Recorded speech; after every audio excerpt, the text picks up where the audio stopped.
Добро вечер. Психотерапија и психолошкото советување во третман на психосоматските заболувања. Ова е темата за вечерашното издание на емисијата Живе и здраво. Наш и ваш гостин вечерва, почитувани гледачи, Фросина Ристовска, психолог од специјалната болница Филип II. Доколку имате прашање до нашиот гостин, предпоставувам дека ќе ве заинтересира оваа тема. Можете слободно да се јавите на 043-230-690. Фросина, добро вечер и добро дојде во К1 телевизија на емисијата Живе и здраво. Добро вечер и добро најдов и ви благодарам на поканата. Така. Што представуваат психосоматските заболувања? Ајде на самиот почеток да го објасниме тоа за нашите гледачи. Психосоматските заболувања е една голема и опширна тема која што верувам дека на сите нас ни е помалку или повеќе познато од самото име. Во принцип, психосоматските заболувања представуваат сите оние заболувања кои што во својот развој покрај оние познати медицински фактори кои што влијаат на заболувањето вклучуваат и психолошка компонента.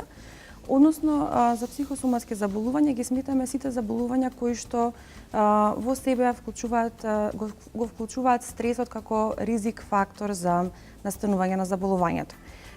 Кога велиме психосоматско заболување, тоа не значи дека заболела психата па заболело телото, туку тоа не води на едно место на кое што кажуваме дека умот или психата и телото се меѓусебно испреплетени и заедно функционираат, така што секое едно нарушување или потешкотија на психички план и тоа како се одразува на соматско ниво, што би значило дека луѓето кои што искусуваат психосоматски заболувања не значи дека реално немаат и телесни заболувања и дека ги измислуваат болести, туку само дека во целата таа етиологија на заболувањето кое што го носат има и една психолошка компонента која што доколку се превенира или елиминира ќе го успори развојот на заболувањето понатамошно.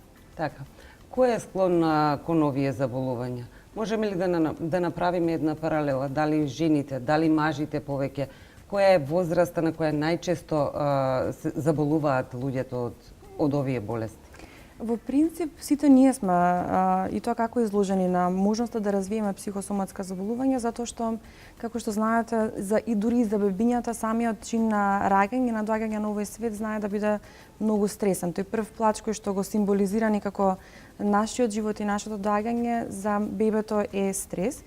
Така што сите и мажи, и жени, и деца, и тинеџери сме подеднакво изложени. Со тоа што дали ќе развиеме или нема да развиеме некое заболување кое што може да потпадне во оваа група на заболувања ќе зависи и многу од сите оние личности карактеристики кои што ние како луѓе ги имаме, од начините на справување со стрес кои што ни животот сме ги научиле, од квалитетот на живот кој што го водиме, од социјалната поддршка која што ја имаме или ја немаме, од работните и срединските услови во кои што живееме и така натаму. Затоа што на почетокот не споменав, во психосоматски заболувања се повеќе истражувањата покажуваат дека спаѓаат сите оние модерни болести кои што ние ги имаме, а тука се кардиоваскуларните заболувања, заболувањата на телината жлезда кај жените, дијабетесот и тоа како се смета дека има психолошка компонента во неговото настанување, сите болести кои што се врзани за стомакот, односно за гастроинтестиналниот тракт, така да пошто стресот има во сите нив улога, реално сите подеднакво можеме да заболеме. Така. Неколку пати го споминавте стресот. Што представува истиот? Стресот е реално секоја закана која што доаѓа од надвор или од самите нас, а која што представува закана за организмот. Во принцип, стресот не секогаш е нужно негативен. Ние неопходно дискусуваме секојдневно стрес во нашето секојдневно живење и функционирање, затоа што тој не подготвува да се бориме со оно што од надвор доаѓа како барање и не спрема да превземеме одредена активност, да се мобилизираме и да ги исполниме оние ако го земеме работниот контекст, да ги исполниме работните задачи кои што нас не очекуваат. Меѓутоа, кога доаѓаме на место на кое што веќе степенот на стрес кој што го доживуваме е константен или хроничен, тогаш веќе велиме дека организмот не успева да најде адекватни механизми за справување и таквиот хроничен стрес кој што го искусуваме и тоа придонесува кон забрзување на развојот на овие психосоматски заболувања. Стресот во себе вклучува бројни манифестации телесни. Во принцип, секогаш кога ние сме изложени на некаква закана, која што може да биде останување без работа, развод низ кој што поменуваме, болест на дете, раѓање на дете, свадба, запишување на факултет, завршување на факултет, прекин на интимна релација, некаква обична вироза и настинка. Кога сите овие манифестации доаѓаат и стресори, телото се реагира на пар начини. Од една страна почнува да се лачат два хормони кои што влијаат кон тоа да не имаме забрзана срцева работа, да искусуваме симптоми во смисла на анксиозност, вознемиреност, треперење на срцето, препотување, топло-ладно, главоболки, несоници. И овие првични симптоми, кога се во акутна фаза, нас ни прават нелагодност во текот на денот. Меѓутоа, ако престанат и ако во тој момент завршат, немаат никакви поголеми потешкоти или сериозни закани за нашиот организам. И сега, ако останат да функционираат, односно да работат во позадина и да ние секојдневно сме изложени на тој акутен стрес кој што со време поминува во хроничен стрес, тогаш овие стресори кои што ја прават оваа стресна реакција на телото, ќе, како што кажав и на почетокот, ќе придонесат кон развој на тие психосоматски заболувања, односно тие ќе бидат можеби оној фактор кој што ќе ја прелие чашата и надополнето со генетиката, со претходните страдања на телото, со претходните промени на органите, само ќе направа да, ако сме требале да имаме симптоми за пар години од денес, да симптомите не се развијат денес. Ќе ве прекинам само за момент, имаме гледач на линија. Добро вечер, за кого? Дали се слушаме? Ќе ве молам, дали сум во програма? Да, добро вечер, во програма сте, повелете. Фала. Имам две прашања до докторката. Повелете. Како да го избегнеме стресот? Првото прашање. И второто, ако сме под стрес, како да го извлечеме тоа од ситуацијата? Ви благодарам за прашањето. Еве, нашата гостинка ќе се обиде да одговори на вашето прашање, поточно на вашите две прашања. Повелете. Благодарам на прашањата. Во принцип, ова се две многу значени прашања и некако целата тема на денешниот разговор се врти околу тоа. Практично и да не постои начин да ние го избегнеме стресот во цело, затоа што живењето во 21 век е стресно само по себе. Ние сме обкружени со модерна технологија која што ако малку нешто не функционира како што нам не треба во дадениот момент, ни прави стрес. Ние сме обкружени со сообраќај кој што е преоптоварен, постојано има гужви, доцнења, постојано има притисоци од времето, дека нешто нема да се стигне, не притискаат рокови, не притискаат обврски према дома, сметки месечни за плаќање, немашта или други нешта. Така што и да направиме, ние не можеме да избегнеме од сите овие ситуации. Меѓутоа, да, има начин како ние можеме да научиме полесно да се носиме со сите овие стресни ситуации и како можеме да во еден дел ги ублажуваме негативните ефекти кои што стресот и стресните реакции може да ги имаат врз телото. Ние ќе зборуваме понатаму во емисијата за психотерапијата и психолошкото советување. Тоа се во принцип два начини на кои што ние како психолози и психотерапевти работиме со клиентите или со пациентите, зависно кој е контекстот на луѓето кои што доаѓаат и бараат помош од нас. Работиме низ диалог и низ разговор во кој што е креиран согласно секоја индивидуа која што доаѓа и низ која што им помагаме на клиентите и пациентите да стигнат едни нови животни навики, да научат нови адекватни начини за справување со стрес, да најдат начин како да си постават приоритети кои што на нив ќе им бидат поддршка, а нема да им креираат дополнителен притисок и вклучително да ја прошират онаа мрежа на поддршка која што ја имаат, како само поддршка која што сами на себе се даваат, така и поддршка која што доаѓа од пријателите, роднините, соработниците, колегите на работното место. Две техники кои што може секој од нас да ги практикува кога сме во стресна ситуација е прво адекватно дишење. Тоа е нешто кое што ни е, како велат пар мои колеги, Богом дано, односно дадено природно, а многу често го забораваме кога сме под стрес. Можеби ако сите ние се навратиме назад како сме реагирале во дадени ситуации кои што ни биле и тоа како вознемирувачки, ќе станеме свесни дека во такви ситуации брзо и плитко дишеме наместо да го користиме дишењето како поддршка. И од друга страна, практикувањето на едни здрави животни навики кои што ќе вклучуваат редовни оброци, квалитетен сон, пешачење ако не може да се практикува нека друга спортска активност, слушање на музика која што нас не весели или ни носи никакви убави спомени, се па работи кои што секој може да ги направи.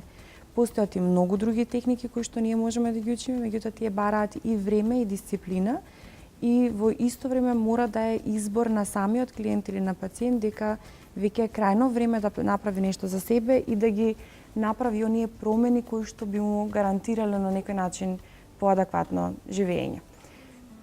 Јас се надевам дека гледачката е задоволна од одговорот. Ја поканувам да остане до крајот на емисијата, се разбира. Ајде околу тајните симптоми на стресот. Кои се тие?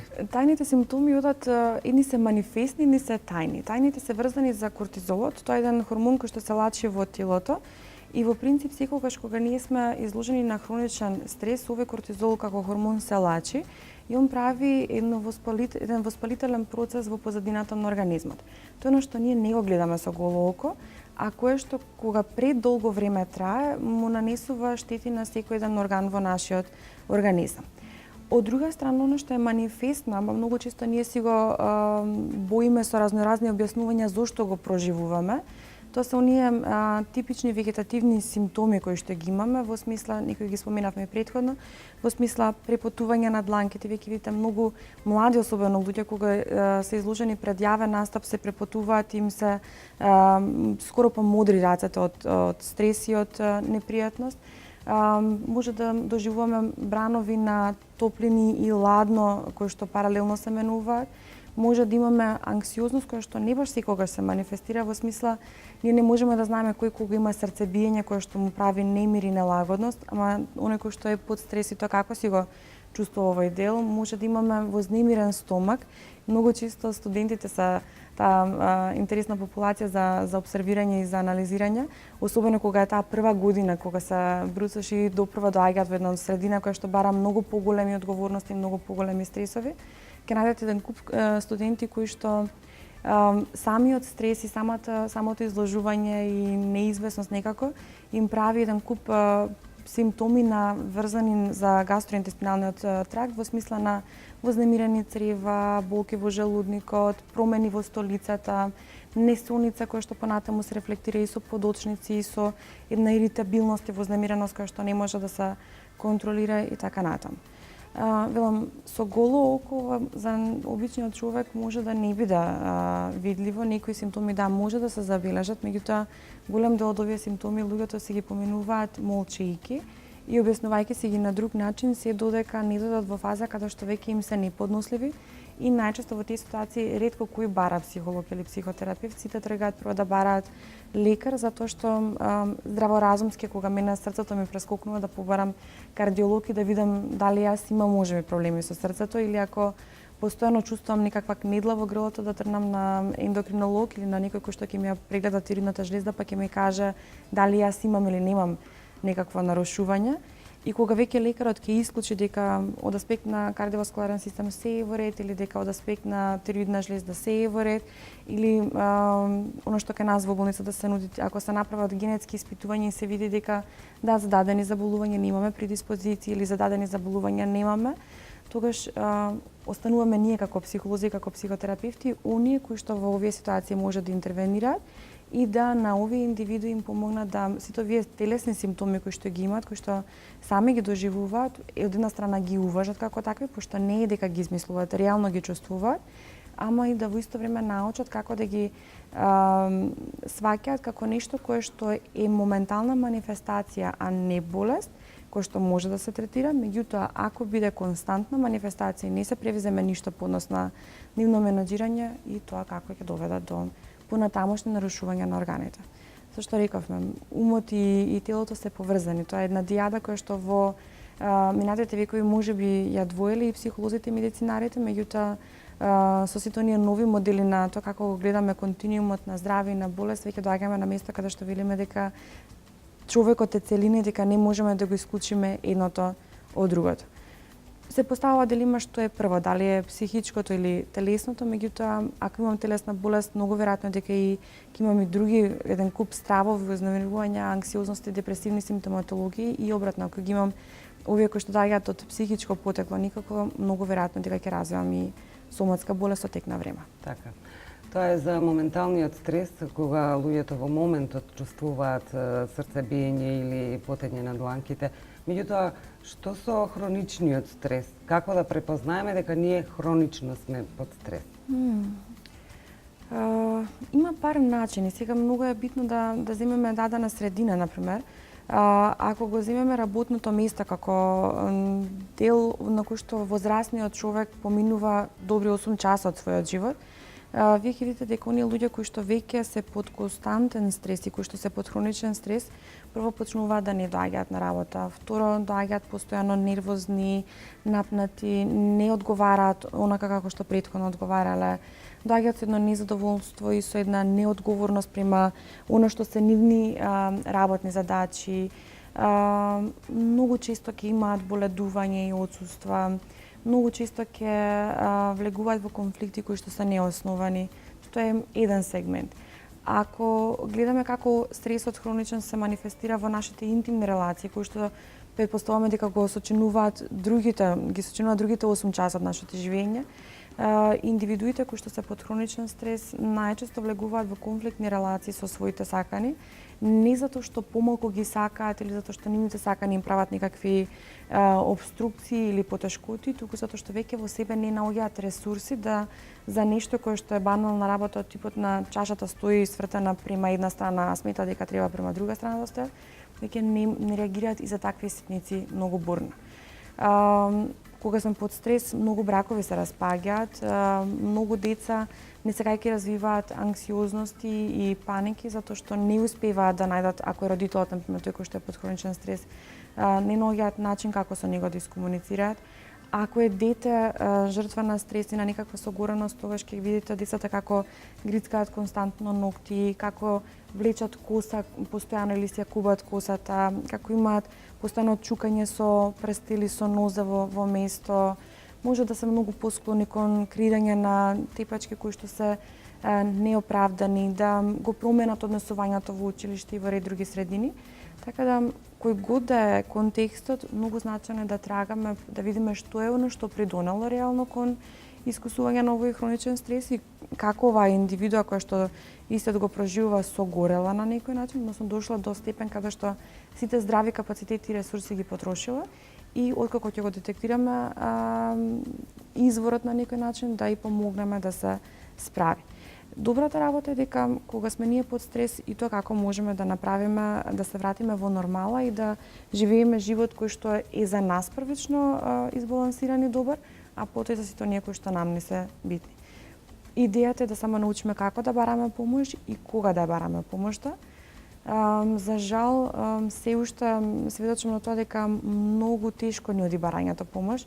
Тргам и од себе, не е тоа нешто кое што важи за сите, а за мене не важи. Најчесто, особено кога сме млади, се туркаме по една линија на тоа дека има време, има уште и мене нешто нема да ми се случи. Ама реалноста дека нашиот организам ги проживува сите работи кои што ние секојдневно ги правиме, и убави и добри. И не е само дека негативните работи се оние кои што ни носат некаков стрес, него овие убави и добри настани кои што секојдневно ги проживаме, ги имаат истите телесни ефекти како што ги има и негативниот стрес. Така да наоѓањето начин, да кажам, во ред да мене овој период од животот не ми е лесен, ми треба помош, ми треба малку одишка, ми треба да здивнам, ќе откажам па работи, знае понекогаш да биде многу тешко. Така. Освен што стресот може да доведе до одреден вид на кавги, караници и ред други проблеми, како може да влие во текот на понатамошниот живот и на психосоматското здравје?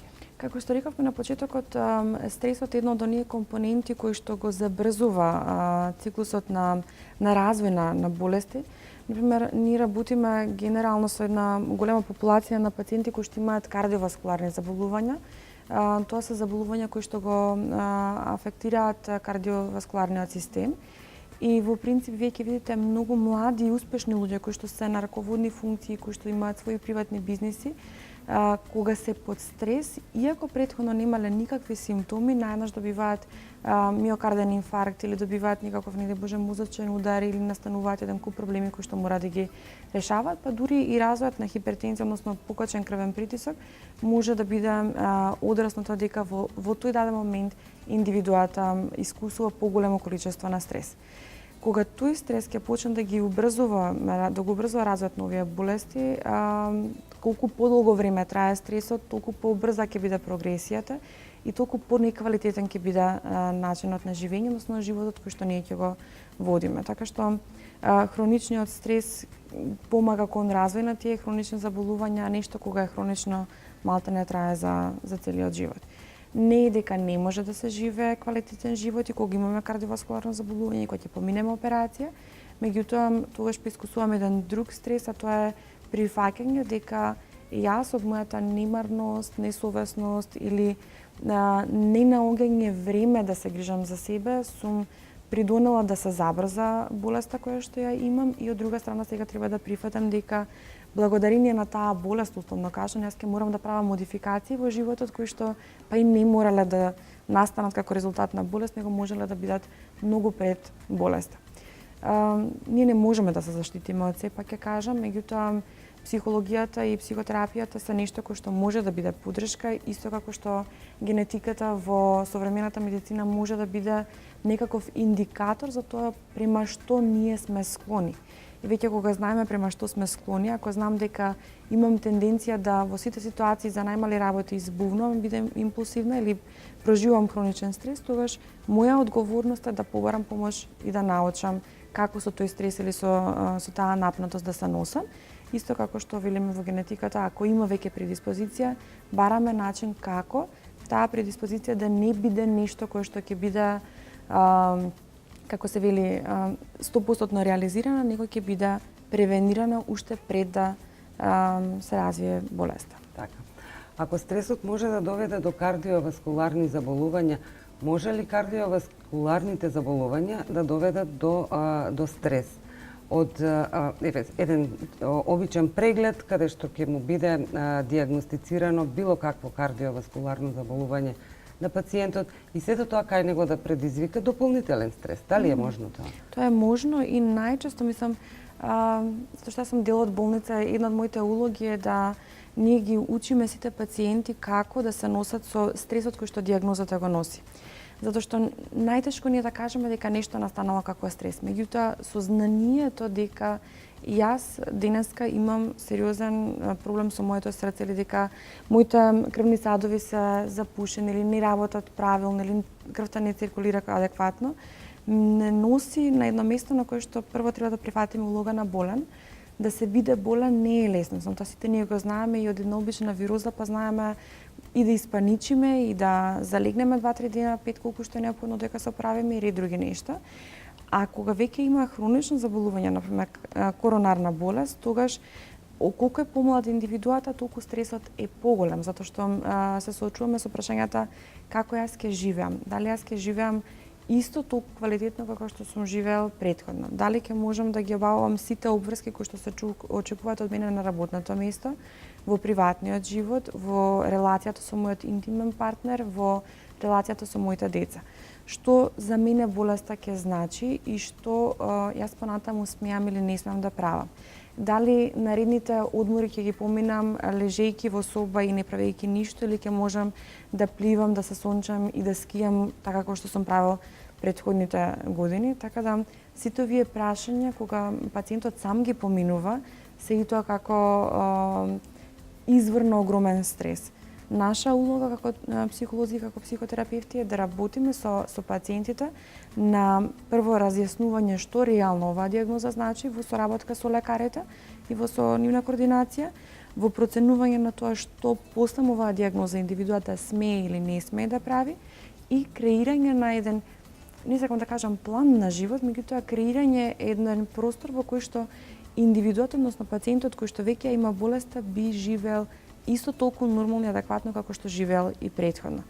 Болеста не значи секогаш инвалидитет, туку значи правење на промени кои што претходно не сме ги направиле. Така да таа адаптација и реадаптација и тоа како е стресно. Така, а дали за пациентот секако е стресно, меѓутоа кога ќе му соопштите дека има било каква кардиолошка болест, што со неговите блиски? Дали вие треба да поработите и со потесниот круг од семејството? Семејството е вклучено во тој психоедукативен процес кој што ние го обуваме во нашата болница и реално право на пациентот да избере кој од членовите од семејството ќе бидат присутни со него, затоа што тоа е она што ние го почитуваме. Меѓутоа, во принцип, колку што пациентот е под стрес заради сознанието дека нешто не е во ред со него, толку и семејството поминува ни своји стравови, затоа што ние многу често имаме семејства во кои што токму оној кој што на пример ја има болест или треба да помине на операција, без оглед дали е кардиолошка операција, абдоминална операција, ортопедска операција, уролошка, мислам, каков год да е спектарот, ако тој е провајдерот, односно оној кој што ги носи финансите, се поставува прашање на ниво на семејство што ако нашиот близок веќе не биде способен да го обезбедува тоа, што тогаш ќе правиме. Од друга страна, ајде на страна финансите, мислам, тие колку години се битни, има еден момент кој што е врзан за тоа дека ние како семејство може да го изгубиме оној кој што ни е партнер, родител, дете, пријател, некој кој што многу ни значи. Стравот од губиток на оној кој што го сакаме е веројатно најголемиот стрес кој што еден индивидуа може да го преживее. Така што паралелно додека работиме со пациентот, не работиме и со семејството. Имаме многу семејства кои што активно партиципираат во тој процес на едукација и во местењето, затоа што пациентот ќе ја прифати дијагнозата и ќе научи како да се носи. Ама семејството може да остане на место на кое што и после тоа, откако пациентот веќе е здрав, е функционален, се враќа во секојдневното живење, може да проминува повторно секојдневно стравови, да не евентуално повторно се повтори нешто од тоа што претходно сме го преживеале, така што и со нив мора да работиме на делот да едно ја прифатат дијагнозата таква каква што е, пошто не можеме да играме со дијагнозите, мислам дијагнозите се тие кои што се и е неопходно да ги видиме такви. Од друга страна да прифатиме дека операцијата или каква год да веќе интервенција треба да се направи е она кое што мене или на мојот близок ми го гарантира животот и да прифатиме дека после направена интервенција, после променет стил на живење, после работа со терапевт, животот оди према здравје, а не према болест. Сите работи кои што ги правиме, реално ги правиме за да се движиме кон тој континуум на здравје, а не кон континуумот на болест. Така да. Така. Колку социјалната сигурност или несигурност, како и еве во Македонија се соочуваме малку подолг период со одредена политичка криза, која што е се уште неизвестна, колку сето тоа влие врз пациентите, врз сите граѓани и нивото на стрес? Влие во голем степен, затоа што јас нема да ги дискутирам политичките прашања или други нешто, затоа што некако нас на глобално ниво ни се случуваат големи трауми. Од сите оние немири кои што се случуваат, од вчерашните настани кои што се случија во 3 земји паралелно, од она што нам како земја ни се случува со нејаснотијата околу тоа кој ќе ја предводи земјата и како работите ќе бидат.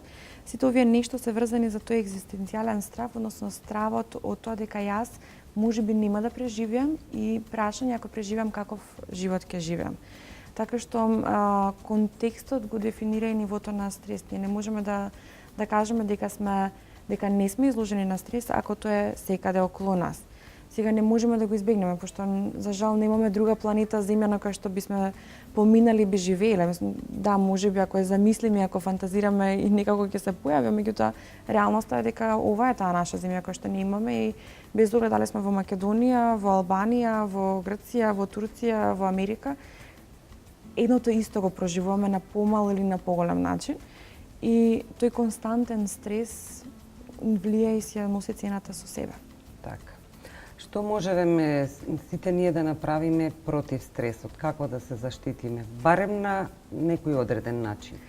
Како сум психолог и психотерапевт, ќе бидам нефер ако не кажам дека е во ред нас да не консултираат како фело, затоа што многу, иако сме 21 век, иако веќе и психологијата и психотерапијата не се такво табу како што беа пред десетина години, особено во Македонија. На запад веќе тоа е оддамна надминато, меѓутоа на овие простори се уште луѓето имаат страв да кажат дека одат на психолог или на психотерапевт.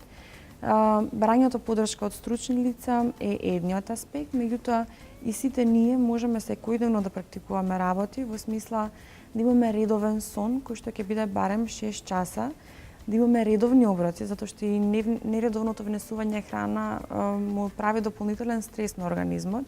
Во смисла неопходно да имаме ние доручек, ручек, вечер и да имаме оброци помеѓу, ама тоа не значи да се прејадуваме, пошто тоа е па другиот екстрем, туку да има некаков баланс кој што секој од нас ќе си го бира согласно својот организам и што на секој од нас ни одговара.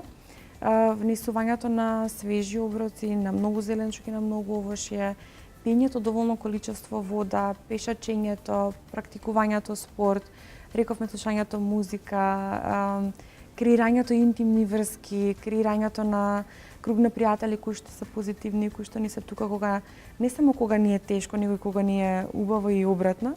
Наоѓањето работа која што не исполнува се работи кои што секој од нас може да ги практикува. И ако овие аспекти ги имаме, тогаш ние не сме заштитени од стресот, меѓутоа имаме што да не држи. Ако јас сум здрава телесно, тогаш многу полесно ќе се носам со сите симптоми кои што стресот ги носи, особено пошто рековме дека тој не секогаш е негативен, многу често не чува и не спрема за дадени ситуации да реагираме на адекватен начин. Ако имам круг на пријатели кој што е моја социјална поддршка, тоа значи дека кога год да имам дилема некаква или нешто кое што не можам сама да го поминам, можам нив да ги прашам да се консултирам. Ако имам партнер, тоа значи дека делот од обврските и планирањето на живењето е споделено и тогаш товарот е многу помал. Работата си ја носи сигурноста, пешачењето го носи моментот на правилно адекватно дишење и вклучително физичка активност која што на телесно ниво го редуцира стресот, а здравите оброци знаеме сите од мали тоа не учат дека значат и внес на сите оние витамини и минерали кои што нас не се неопходни во функција на очувување на имунитетот, а имунитетот е тој кој што кога го имаме и го негуваме не штити од барем од оние константни настинки и грипови кои што и тоа како не исцрпуваат. Така. Околу психотерапијата, што представува истата и кога би требало ние да размислиме да почнеме да ја практикуваме? Што значи психотерапијата? Што значи да дојде пациент и да побара од вас една сеанса, како да кажам? Во буквален превод психотерапија значи нега на душата и баш тоа и е. Во принцип, психотерапија е метода на работа која што може да практикуваат само обучени лица кои што може да бидат психолози или психијатри кои што имаат дополнителен тренинг за психотерапија. Многу често кога се кажува психотерапија, луѓето тоа го поистоветуваат со психијатрија, меѓутоа е различно, затоа што психотерапијата не вклучува и медикаментозна терапија, односно не вклучува препишување на таблети кои што јас ќе ги примам на редовна основа, туку вклучува лекување низ диалог, односно лекување низ процес на креирање на една здрава релација помеѓу психотерапевтот и клиентот, преку која што во услови на максимална етичност и доверба, вклучително и приватност, клиентот има можност да ги истражува сите оние аспекти од своето живење кои што на друг начин и не би ги истражувал. Ние знаеме дека имаме оној круг на пријатели кои што го зборуваме и блиски луѓе, меѓутоа не баш секогаш сме комотни се да им кажеме, особено што еден дел од проблемите може да потекнуваат и токму од нив, да се некакви нарушени релации со нив.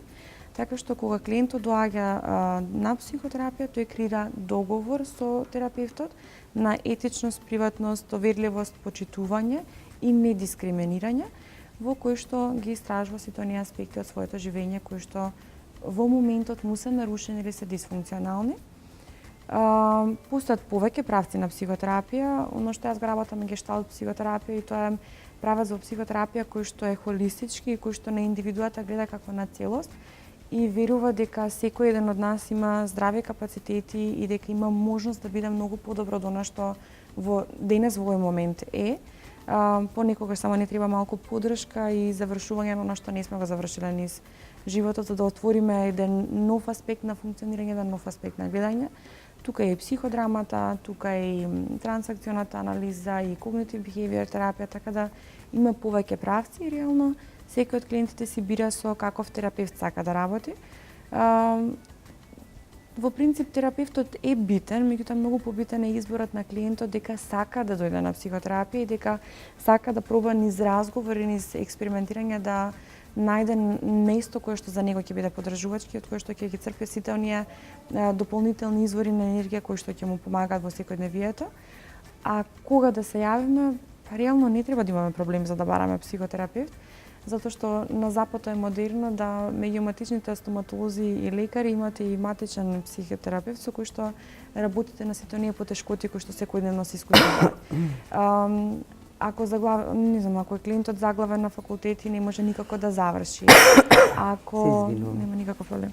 Ако има константни настинки за кои што нема медицинско објаснување, ако прекине релација која што ја доживува многу стресно, ако во бракот, например, има недоразбирања кои што не им овозможуваат на партнерите да функционираат адекватно, а многу се сакаат, ама не наоѓаат начин како да продолжат понатаму.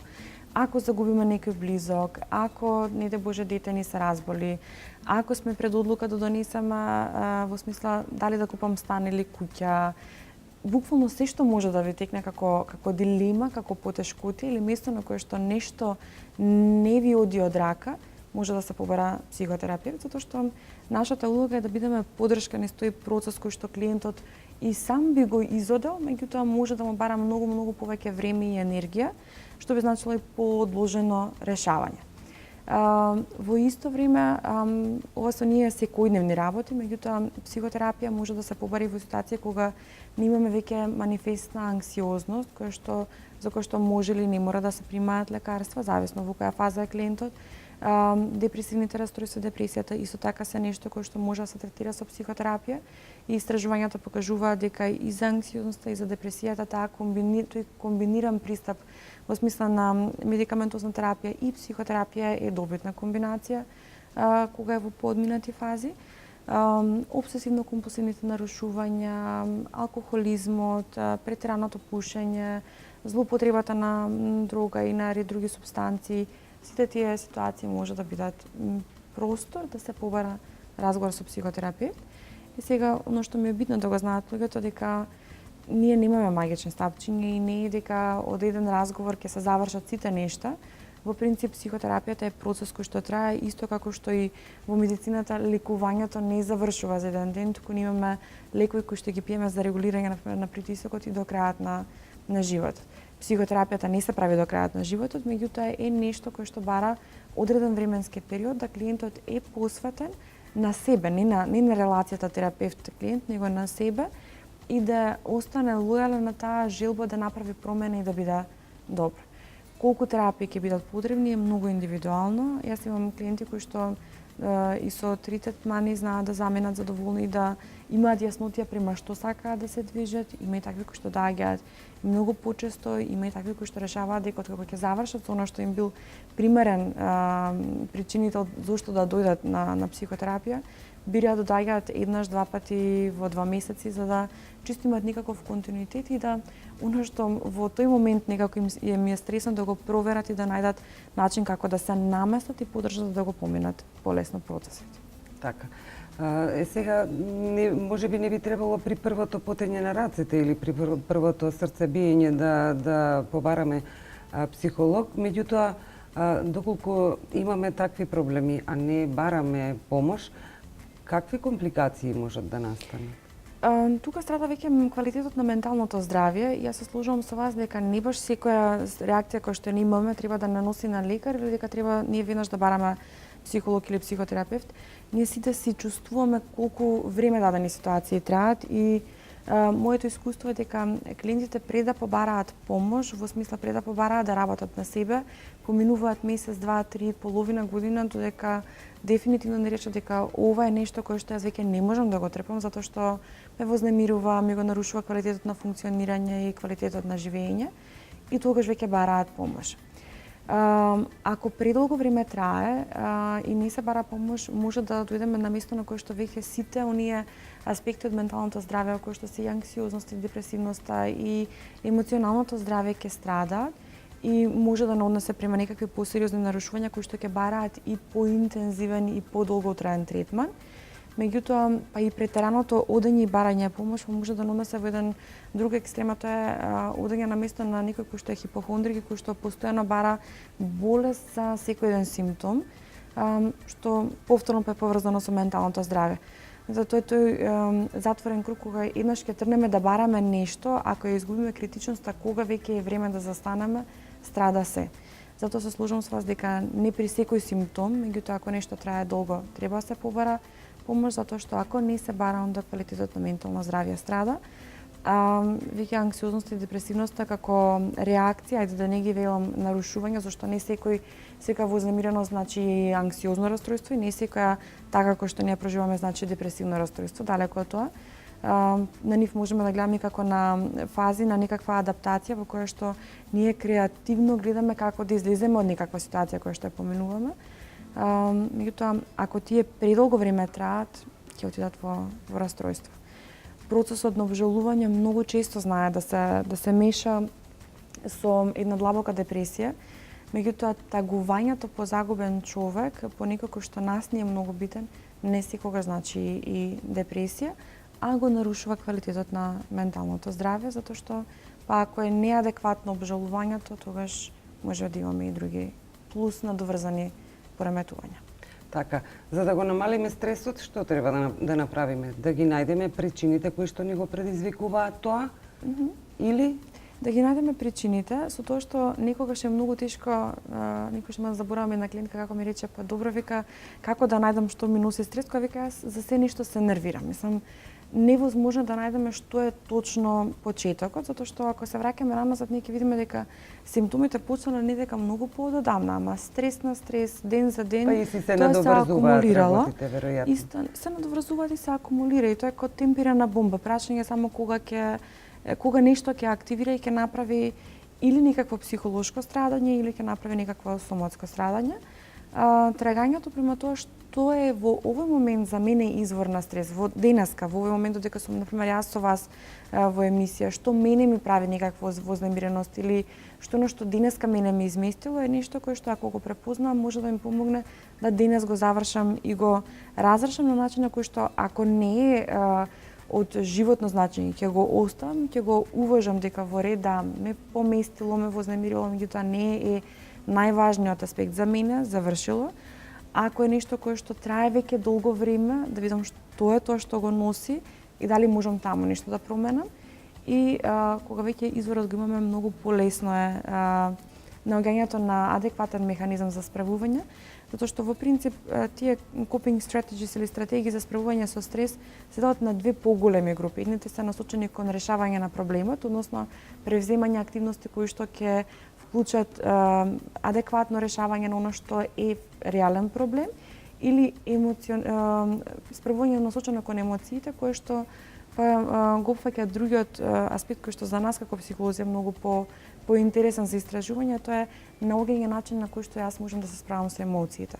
Ако е тоа тага, да си дозволам да се исплачам, да ја пуштам тагата и да тој процес заврши. Ако е среќа, да се дозволам да бидам среќна. Ако е лутина, да видам према кого и зашто сум лута и дали таа лутина е основана или не, или па можеби позади неј има нешто друго. А ако сум бесна, што е оно што ми носи бес и да најдам начин како да го манифестирам на начин на кој што ниту себе, ниту другиот ќе го повредам, туку да биде тоа здрав начин на справување. Така што велам, наоѓањето на стресорот ни помага и да видиме во која насока ќе се движиме према учење на тие нови адекватни стратегии на справување со стрес. Просина, јас ти благодарам за учеството во емисијата Живе здраво на К1 телевизија, времето што го одвои и се надевам дека бевме пријатно друштво.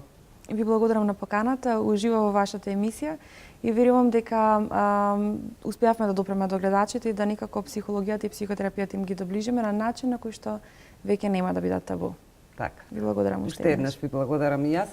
Почитувани гледачи, јас ви благодарам на вниманието. Се надевам дека бевме доволно интересни и се разбира нова средба имаме за 7 дена во истото време.